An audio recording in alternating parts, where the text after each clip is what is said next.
موسیٰ بھائی نے اسے کھول کر دیکھا اور تمام اسباب کا بغور جائزہ لینے کے بعد مطمئن ہو کے سر ہلایا، مگر جب محسن نے نازو کو ہاتھ پکڑ کے آگے کیا تو وہ حیران ہوا۔ اس لڑکی کو چڑیل بنا دو، محسن نے کہا۔ اللہ ہم کو معافی دے، ہم اچھا صورت کو بگاڑتا، ٹی وی پر ہم صورت کو خوبصورت بناتا، مگر تم ہم سے یہ گناہ کرواتا۔ زیادہ باتیں مت کرو، غالب نے خفگی سے کہا۔ گناہ و ثواب کے فلسفے کو ہم زیادہ سمجھتے ہیں۔ گناہ تم نے جیب میں رکھ لیا ہے، ثواب تم کو اپنے کام سے ملے گا۔ کتنا وقت لگے گا اس کام میں؟ 3 گھنٹہ، موسیٰ بھائی نے قطعی لہجے میں کہا۔ اچھا تم اپنا کام کرو، غالب نے کہا، میں آتا ہوں 2 گھنٹے میں۔ محسن کو وہیں چھوڑ کر غالب نے مجھے اور ٹیڈی کو ساتھ لیا اور ہم اسی ٹیکسی میں روانہ ہو گئے۔ ہمارا نقد سرمایہ اب 30,000 سے بھی کم رہ گیا تھا، اس میں سے 5,000 دے کر ہم نے ٹیڈی کو راستے میں اتار دیا۔ اسے ایک ریڑھی خریدنا تھی اور مونگ پھلی بیچنے کا سارا ہی سامان لینا تھا، پھر اس سامان کو اپنے اڈے تک پہنچانا تھا اور اس کام کے لیے ٹیڈی کے پاس پورا دن تھا۔ غالب نے اسے بتا دیا تھا کہ شام تک وہ پہنچ جائے گا۔ ٹیکسی کو ہم نے بیڈن روڈ کے پاس چھوڑ دیا اور بیڈن روڈ سے پیدل گزرے۔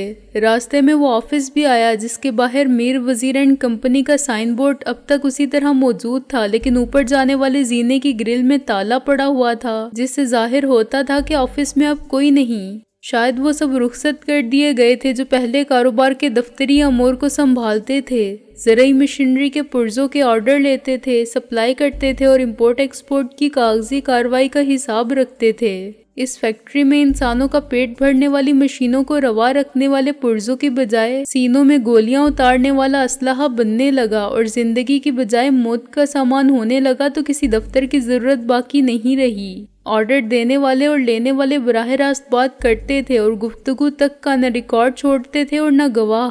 ان کا لین دین سب ناجائز اور غیر قانونی تھا، اس میں حساب کتاب بھی ان کا اپنا تھا، اس کے واؤچر، کیش بک اور لیجر سب وہ خود تھے۔ انہیں امپورٹ ایکسپورٹ کے لائسنس کی ضرورت نہیں تھی کہ سرکاری اداروں سے خط و کتابت کریں، اور سیلز ٹیکس یا انکم ٹیکس ادا کرنے کا سوال ہی نہ تھا۔ چنانچہ فائلوں کا اور عملے کا وجود بے مصرف ہو گیا تھا اور حساب دوستاں درد دل کی طرح اب حساب دشمناں کے اصولوں پر عمل ہو رہا تھا۔ مجھے وہ وقت یاد آیا جب پہلی بار میں نے اس دفتر میں قدم رکھا تھا اور میری ملاقات ڈی سلوا سے ہوئی تھی۔ اس وقت سے اب تک گردش حالات نے کیا رنگ دکھائے تھے۔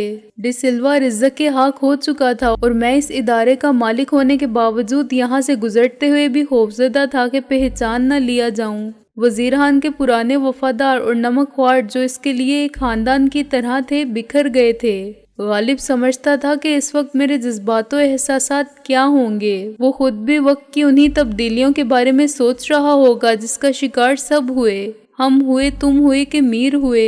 وقت گھات میں بیٹھا ہوا بے رحم اور اندھا شکاری ہے جو بے خبری میں وار کرتا ہے اور سارے خوابوں کے طلسم توڑ دیتا ہے، امیدوں کے نقش مٹا دیتا ہے اور منصوبوں کو خاک میں ملا دیتا ہے اور شہنشاہ کو گدا اور غلام کو سلطنت کا مالک بنا دیتا ہے۔ ہم اپنے خیالات میں محو دائیں طرف مڑ گئے، پھر صوبہ خان ٹیلرز کی دکان کے سامنے سے گھوم کر بیڈن روڈ پر داخل ہو گئے۔ شروع کے حصے میں وہ دکان بھی نہیں تھی جہاں سے ایک بار میں نے کلاک میکینزم والے ٹرانسمیٹر ریڈیو لیے تھے جو در حقیقت ٹائم بم تھے۔ معلوم نہیں وہ شخص کیا ہوا، اپنے ہی کسی ٹائم بم کا دھوکہ دینے سے مارا گیا۔ دھوکہ بم نہیں دیتا، ٹائم دیتا ہے۔ وقت پر گرفت کا دعویٰ غلط ہو جاتا ہے اور 30 منٹ کا وقت 29 منٹ میں گزر جاتا ہے۔ گھڑی کی سوئیوں کو متحرک رکھنے والی گراریاں تیز چلنے لگتی ہیں تو 30 منٹ کا سفر 25 منٹ میں پورا کر لیتی ہیں، اور 5 منٹ کے وقت کو خطرے کی حدود سے دور پہنچنے کے لیے بہت کافی سمجھنے والے اس دنیا سے دوسری دنیا میں پہنچ جاتے ہیں۔ بعض اوقات 30 منٹ پورے ہوتے ہی فرشتہ اجل وقت کو روک لیتا ہے کیونکہ اس کے حساب سے وقت پورا نہیں ہوتا، اور جب ٹائم بم لگانے والوں کو یقین آ جاتا ہے کہ اس کے نظام میں کوئی خرابی واقع ہو گئی ہے تو وہ اسے چیک کرنے آتے ہیں، اور یہی ان کے لیے زندگی کا آخری لمحہ ہوتا ہے جب ہاتھ لگاتے ہی بم پھٹ جاتا ہے کیونکہ فرشتہ اجل کے ہاتھوں میں رکا ہوا وقت آزاد ہو جاتا ہے۔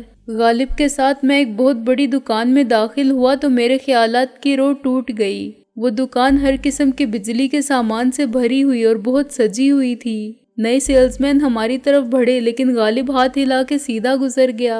آخری حصے میں ایک شیشے کا دروازہ تھا جس کے وسط میں سرخ رنگ سے پرائیویٹ لکھا ہوا تھا۔ اندر مختصر سے کیبن نما کمرے میں ایک میز کے پیچھے گھومنے والی کرسی پر ایک نوجوان آدمی بیٹھا تھا۔ اس نے غالب کا پرتپاک خیر مقدم کیا اور ہم اس کے مقابل کی دیوار کے ساتھ لگے ہوئے صوفے پر بیٹھ گئے۔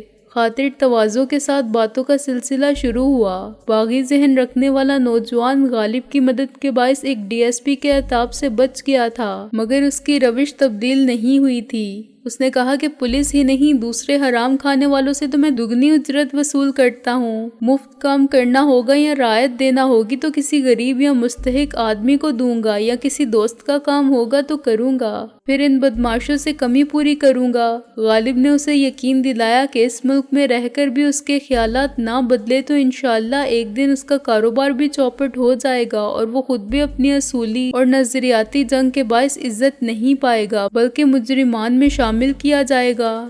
غالب کہاں کہاں اس کی مدد کرے گا؟ اس نے کارخانے میں جہاں بدماشی کا نکارہ بج رہا ہے، کون سنتا ہے صدائے درویش؟ پھر غالب نے مطلب کی بات کی، کیونکہ اس نوجوان کے خیالات کو بدلنا مشکل تھا۔ بالآخر وقت اسے صحیح سبق پڑھا دے گا، وہ سمجھ جائے گا کہ غلط کیا ہے اور صحیح کیا، اور پھر دنیا میں کامیاب رہے گا۔ اس نے ہمارے مطالبات پر غور کیا اور ضرورت کی نوعیت کو سمجھنے کے بعد کچھ پریشان نظر آنے لگا۔ بات یہ ہے غالب صاحب کہ ملنے کو دنیا کے بازار میں سب کچھ ملتا ہے، مگر آپ آ گئے ہیں میری دکان پر۔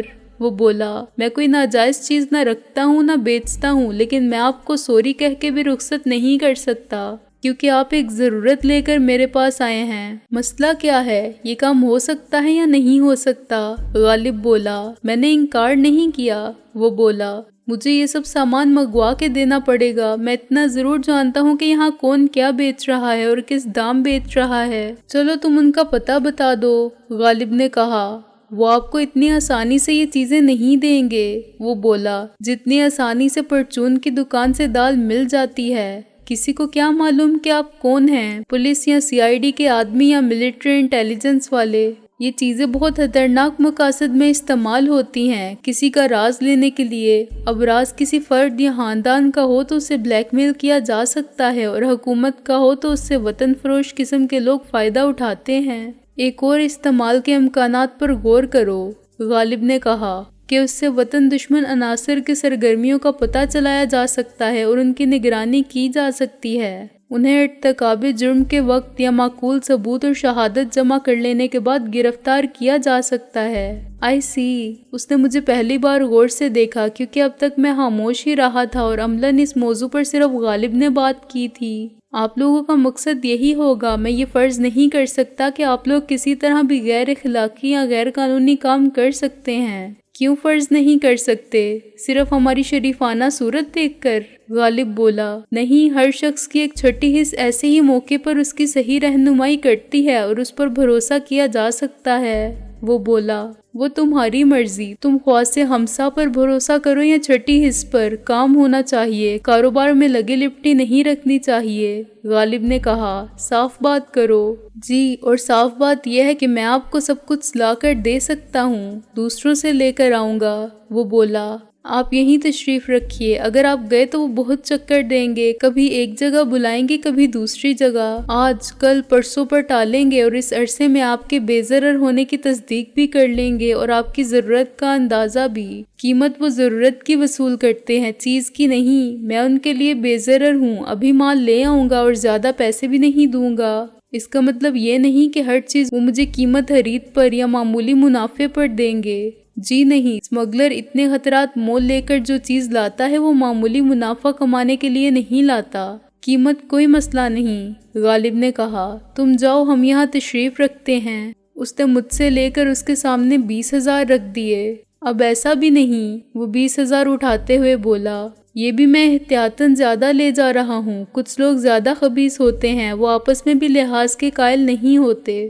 بعض اوقات پوری مارکیٹ میں ایک ہی پیس ہو تو وہ چڑھ جاتا ہے آسمان پر، جو قیمت مانگے دینا پڑتی ہے۔ ہم نے اسے ایک سیلز مین کے ساتھ باہر جاتے دیکھا، لیکن اندر شیشے کے دروازے کے پیچھے بیٹھ کر ان کے درمیان ہونے والی گفتگو نہ سن سکے۔ کیا ہم یہاں بیٹھ کے ہر بات کر سکتے ہیں؟ میں نے کہا، یہ سوال ایسا ہی ہے جیسے ذبح خانے میں بھینس کسی دوسری بھینس سے پوچھے کہ یہاں چھری کا تو کوئی ڈر نہیں۔ غالب بولا، تمہارا مطلب ہے یہاں دیواروں کے واقعی کان ہوں گے؟ میں نے کہا، جو سب سن کر ریکارڈ کر لیں گے اور تمہارا دوست بعد میں سب جان لے گا۔ کیا یہ ناممکن ہے؟ غالب بولا، وہ آدمی تو ایسا نہیں ہے، اسے کوئی ضرورت بھی نہیں ہے اتنا اہتمام کرنے کی۔ تم کہو کیا کہنا ہے؟ وہ کم سے کم ہماری باتیں سن کے ہمیں بلیک میل نہیں کرے گا اور افشائے راز بھی نہیں کرے گا۔ تمہارا کیا خیال ہے؟ وہ خط لکھنے والا احمق تھا؟ میں نے کہا، اس کی جگہ تم ہوتے۔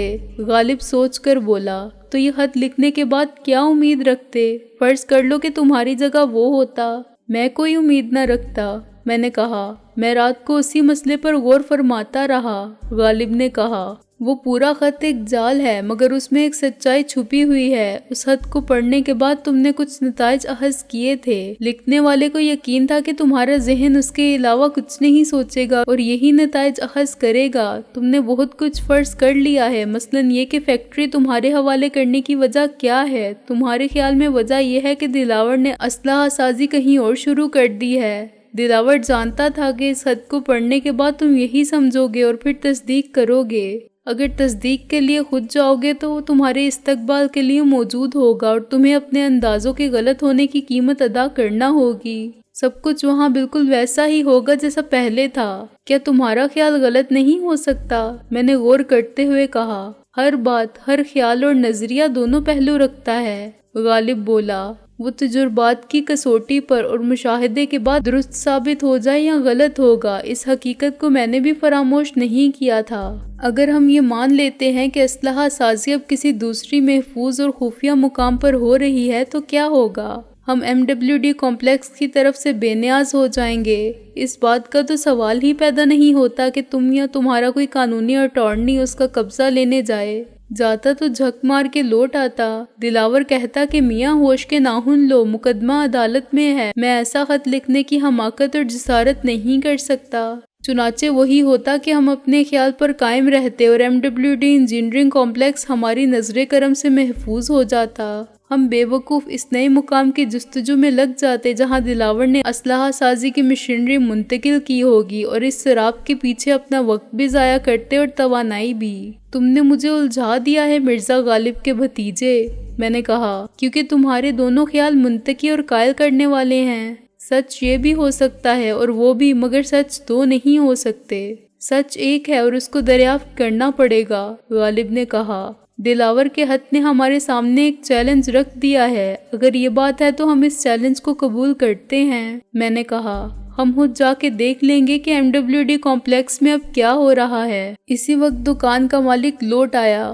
اس کے ہاتھ میں گتے کا ایک ڈبہ تھا۔ کچھ تو مل گیا، وہ اندر آ کے بولا۔ کچھ میرا آدمی لے کر آئے گا۔ اس نے ڈبہ میز پر رکھا اور فون گھمانے لگا۔ اس نے 6 جگہ فون کیا اور پھر آرام سے بیٹھ کر ڈبہ کھولنے لگا۔ پہلی چیز جو اس نے برآمد کی وہ دیکھنے میں مختصر ترین آلۂ سماعت کی طرح تھی۔ ایک دھاگے جیسے باریک تار کے ساتھ ایک سرے پر ننھا سا سفید موتی لگا ہوا تھا۔ دوسری طرف 2 انچ چوڑا اور 3 انچ لمبا سفید رنگ کا پلاسٹک پیس تھا جس کی موٹائی 4-5 ملی میٹر سے زیادہ نہیں تھی۔ یہ وہ چیز ہے جس سے بہرے اور اونچا سننے والے عام لوگوں کی طرح سن سکتے ہیں، وہ بولا، اور اس نے ہر طرف سے بند ڈبیا پر ایک ننھے سے ابھار کو دبا دیا۔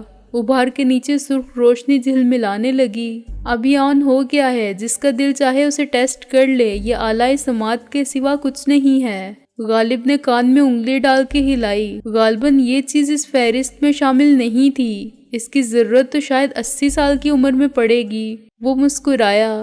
یہ آپ کی مطلوبہ چیز ہے مگر بہت محفوظ۔ اب آپ غور سے دیکھیے۔ میں اس ننھے سے بٹن کو پھر دباتا ہوں، لائٹ آف ہو گئی، مگر اب پھر غور فرمائیے۔ میں اسی بٹن کو پھر دباتا ہوں، لائٹ آ گئی۔ یہ اب بھی آلۂ سماعت ہے، مگر یہ دیکھیے میں نے اسی بٹن کو ایک بار پھر دبایا، لائٹ آف نہیں ہوئی بلکہ کچھ تیز ہو گئی۔ اب یہ ایک واکی ٹاکی ہے۔ کان میں لگا ہوا مائک بہت زیادہ حساس اور پاورفل ہے اور 3 فٹ کے دائرے کی سرگوشی بھی کیچ کر لیتا ہے۔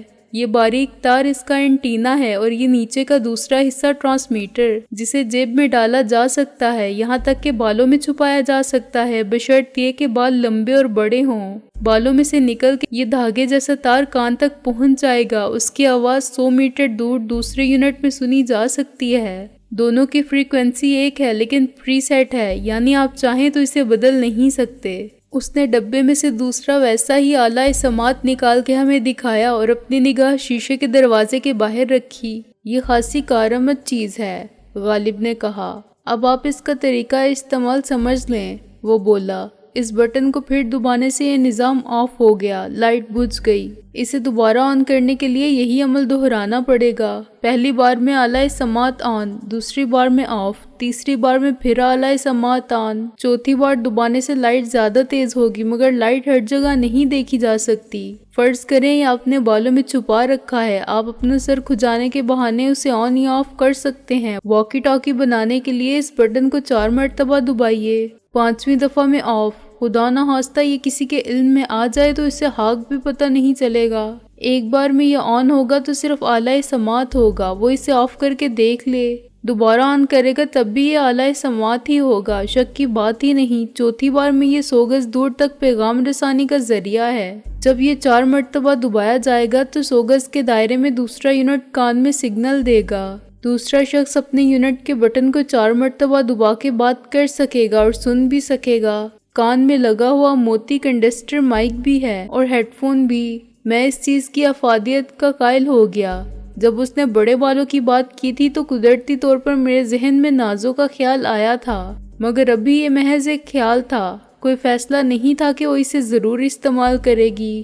آغاز ہی سے اس کا ایک الیکٹرانک آلے کے ساتھ جانا شبہات کو جنم دے سکتا ہے۔ ہمارے مقابل بے وقوف لوگ نہیں تھے جو گرد و پیش سے بے خبر ہوں۔ شاید ہم سے پہلے ہی وہ جانتے ہوں گے کہ بازار میں کیا کچھ دستیاب ہے اور استعمال بھی کر چکے ہوں گے۔ یہ کوئی نادر ایجاد یا دنیا میں اپنی نوعیت کی واحد چیز نہیں تھی۔ اس کی قیمت سن کر غالب بھی متاثر ہوا۔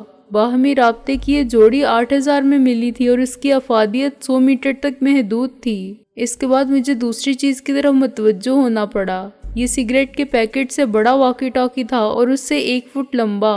اینٹینا کھینچ کر باہر نکالا جا سکتا تھا۔ اس قسم کے 2 پیس 4000 میں ملے۔ FM ٹرانسمیٹر ریسیور تھے جو بیٹری سیل سے چلتے تھے اور ان کی رینج 1 کلومیٹر تھی۔ ظاہر ہے یہ چھپا کے استعمال کرنے کی چیز نہیں تھی اور ان کا طریقہ استعمال ہم جانتے تھے۔ اس کی رینج اینٹینا بڑھانے سے 3 کلومیٹر تک ہو جاتی ہے، غالب کے دوست نے کہا۔ مثلاً گھروں کے اوپر لگے ہوئے اینٹینے یا ٹی وی کے ایریل سے مدد لی جائے تو 3 کلومیٹر تک آواز پہنچانا یا 3 کلومیٹر کے فاصلے سے سگنل ریسیو کرنا ممکن ہے۔ اس کا مسلسل استعمال کیا جائے تو 5 گھنٹے کام دے گا۔ اس پر مجھے یاد آیا، میں نے کہا، اس دوسرے یونٹ کے اندر بھی تو سیل ہوگا، آلہ سماعت ٹائپ۔ ہاں، اس میں مائکرو سلیکون سیل ہے، وہ بولا۔ یہ چیز ابھی اتنی عام تو نہیں ہے مگر مل جاتی ہے تلاش کرنے سے۔ 150-200 کا ایک سیل ملے گا جو کافی چلے گا، استعمال پر منحصر ہے۔ 180 منٹ کی لائف ہے اس کی، چنانچہ آپ حساب رکھیں کہ کتنے منٹ استعمال ہوا۔ ٹارچ لائٹ سیل آہستہ آہستہ کمزور پڑتا ہے تو سگنل بھی کمزور ہو جاتا ہے۔ سلیکون سیل ایک دم جواب دے جائے گا۔ دراصل اس یونٹ کو کم سے کم ایک خاص مقدار میں کرنٹ چاہیے، اس کا لیول گرے گا تو فنکشن ختم ہو جائے گا۔ آپ ان دونوں چیزوں کو ٹیسٹ کریں گے؟ نہیں، آپ کا کہا کافی ہے، غالب نے کہا اور اس کے دکاندار دوست نے 2 چھوٹے اور 2 بڑے واکی ٹاکی پھر ڈبے میں بند کر دیے۔ وہ صابن کی 12 ٹکیوں والا ڈبہ تھا جس کو کھولنے سے صابن کی مخصوص مہک آتی تھی۔ اس میں سب چیزیں پلاسٹک کی تھیلی میں ڈال کر رکھ دی گئی تھیں۔ ہمیں گھر سے نکلتے ہوئے 1.25 گھنٹہ ہو گیا تھا۔ غالب نے بے چینی سے کلائی کی گھڑی دیکھی۔ اسی وقت دکان کا وہ سیلز مین بھی آ گیا جو مالک کے ساتھ گیا تھا۔ وہ خاموشی سے اندر آیا اور اس نے چمڑے کی جیکٹ کے اندر سے سگریٹ کا ایک پیکٹ نکال کر میز پر رکھ دیا۔ 2000 اور دینے ہیں، وہ بولا۔ کم نہیں کیے اس یہودی نے، دکان کا مالک بولا۔ کہہ رہا تھا 12 کے 10 لے رہا ہوں، اور کیا کم کروں؟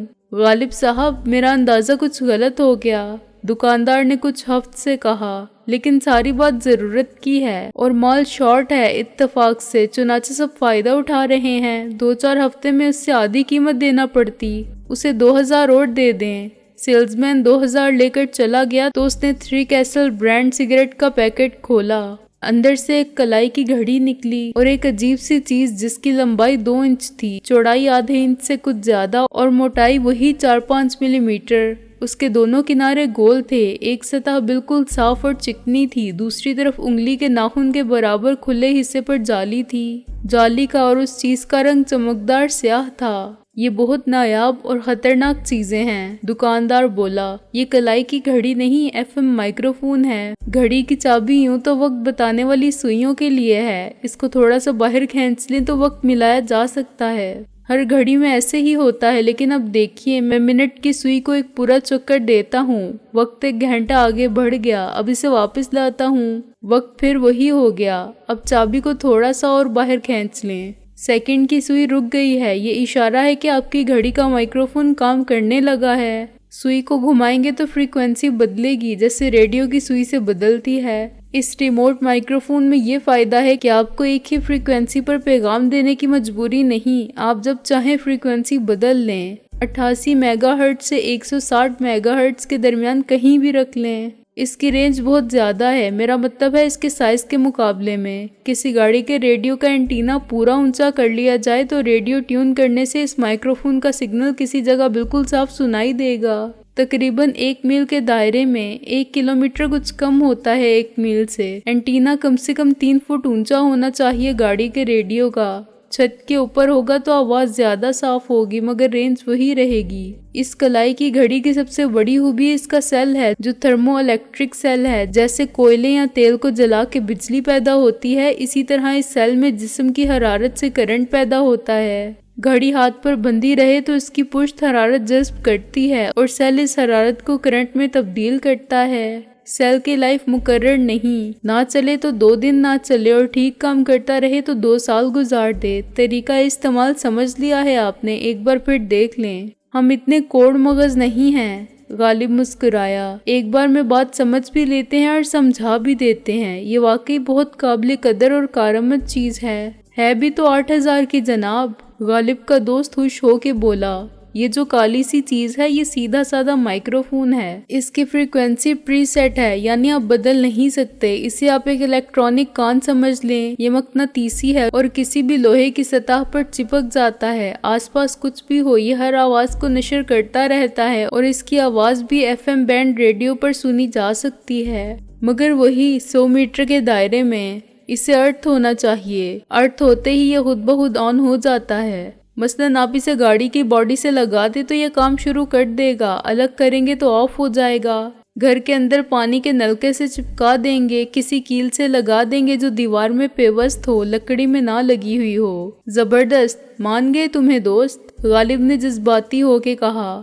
تم نے میری جو مدد کی ہے وہ در حقیقت ایک بہت بڑا کارنامہ ہے۔ میں تم کو زیادہ تفصیل تو نہیں بتا سکتا، مگر اس وقت تم نے اپنے وطن اور ملک کے کچھ دشمنوں کے عزائم ناکام بنانے کے مقدس فرض کو پورا کر دیا ہے، جس حد تک تم کر سکتے تھے۔ میں نے تو آپ کی مدد کی تھی، اگر یہ میرے وطن کی خدمت ہے تو غالب صاحب آپ یہ پیسہ لے جائیے، وہ بولا۔ میں سپاہی نہیں ہوں لیکن اس وطن کی خاطر لڑنے والوں کے لیے کچھ کر سکوں تو میری خوش قسمتی۔ پیسہ غیر اہم ہے، قربانی اور ایثار کا جذبہ ہے تو سب ہے۔ تم نے وقت پر ایک مشن کو پایہ تکمیل تک پہنچانے میں مدد کی، یہی تمہارا جہاد ہے۔ غالب نے اٹھتے ہوئے اس سے ہاتھ ملایا۔ ایک دن میں خود تمہیں یہ بتانے آؤں گا کہ جو کچھ تم نے کیا تھا وہ 20,000 کیا 20 لاکھ یا 20 کروڑ سے زیادہ قابل قدر تھا۔ مجھے امید ہے اس دن یہ بھی آپ کے ساتھ آئیں گے، وہ مجھ سے ہاتھ ملا کے بولا۔ آج یہ تو بالکل نہیں بولے۔ امید ہے تم بھی راز کو راز رکھتے ہوئے چپ رہو گے،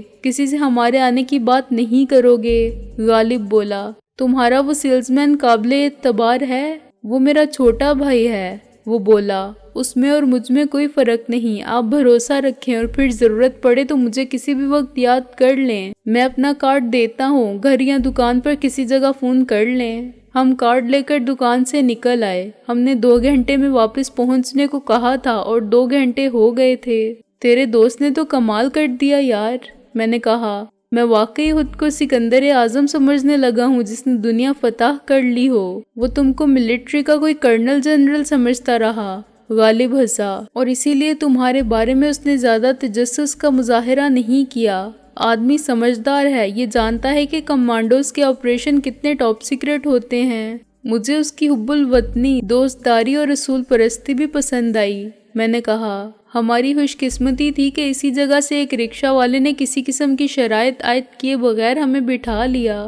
اور 20 منٹ بعد ہم گھر میں داخل ہوئے تو ہمارا استقبال 40 سال سے زائد عمر کی ایک بدصورت بڑھیا نے کیا، جس کے چہرے پر عمر رفتہ کی تحریر جھریوں کی شکل میں نظر آتی تھی۔ اس کے سر کے بالوں میں سفیدی غالب آنے لگی تھی اور یہ بال خشک الجھے ہوئے کھردرے تھے۔ اس کے میلے اور بدوزہ دانتوں سے اندازہ ہوتا تھا کہ وہ پان بہت کھاتی ہے اور پھر دنداسا بہت استعمال کرتی ہے۔ اس کا رنگ سیاہی مائل گندمی تھا اور پرانے میلے شلوار قمیض کے ساتھ پھٹے ہوئے دوپٹے سے اس کی غربت عیاں تھی۔ جسمانی طور پر بھی وہ بہت خفیف اور لاغر تھی۔ میں اور غالب کچھ دیر سکتے کے عالم میں کھڑے رہے۔ ہمارے لیے نازو کی اس ہیبت قضائی پر ہنسنا بھی مشکل تھا اور رونا بھی۔ بہت صدمہ پہنچا ہے دل کو، شہلا نے غالب کو چھیڑا۔ صدمہ تو مجھے بھی پہنچا ہے، میں نے کہا۔ کیا صورت تھی، جسے کیا کر دیا، مگر صدمے سے زیادہ مجھے اس ہمت پر رشک آتا ہے۔ یہ کسی اور کے بس کی بات نہیں تھی۔ ابھی تو کچھ نہیں کیا میں نے۔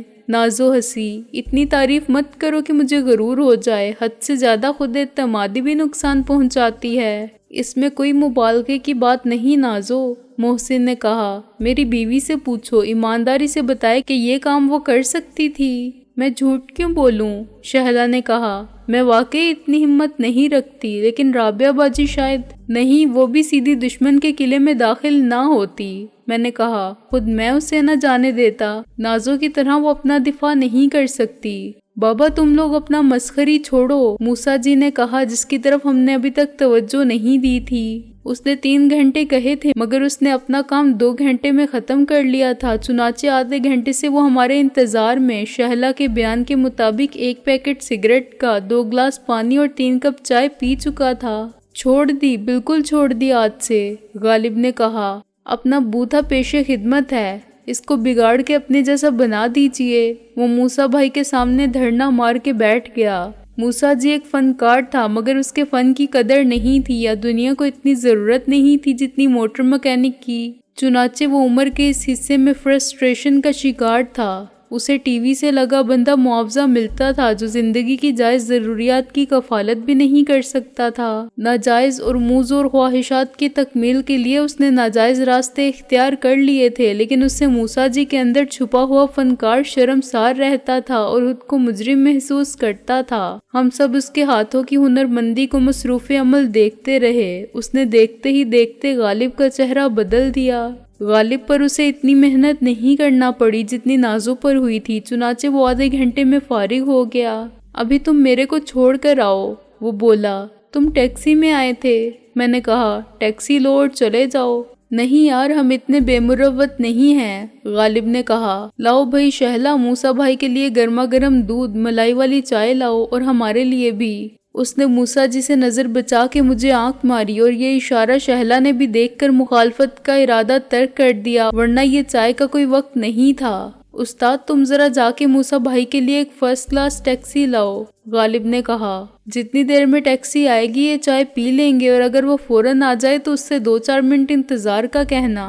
ٹیڈی نے میری نظر کا اشارہ نہ دیکھا ہوتا تو وہ غالب کے اس تحکمانہ انداز پر احتجاج ضرور کرتا، مگر اس نے دیکھا کہ یہ چکر کچھ اور ہے تو وہ خاموشی سے چلا گیا۔ شہلا نے چائے 5 منٹ میں حاضر کر دی۔ پانی پہلے سے ابل رہا تھا، چنانچہ اسے دیر نہیں لگی۔ یار یہ کیا حرام ہو رہی ہے، غالب نے ایک کپ کو اندر سے ملاحظہ فرما کے کہا۔ کپ کو ٹھیک طرح صاف تو کرنا تھا۔ پھر وہ اسی طرح کپ کو اندر لے گیا اور گرم پانی سے دھو کے لایا۔ سب سے پہلے اس نے موسیٰ جی کو چائے بنا کے دی، پھر اطمینان سے بلکہ کاہلی سے سلو موشن میں ہم سب کو چائے بنا کے دینے لگا۔ استاد ٹیڈی ہمارے چائے ختم کرنے تک ٹیکسی لے کر نہیں لوٹا تھا، شاید اسے ٹیکسی دستیاب نہیں ہوئی تھی۔ لاہور میں نہ جانے کیوں رکشہ تعداد میں بڑھتے جا رہے تھے اور ٹیکسیاں کم ہو رہی تھیں۔ موسیٰ بھائی اب واپس جانے کے لیے بے چین تھا کیونکہ اس کے ٹی وی اسٹیشن جانے کا وقت ہو رہا تھا۔ 15-20 منٹ بعد جھلائے ہوئے استاد ٹیڈی نے واپس آ کے اعلان کیا کہ شاہی سواری آ گئی ہے، مگر موسیٰ جی اس وقت تک سو چکا تھا۔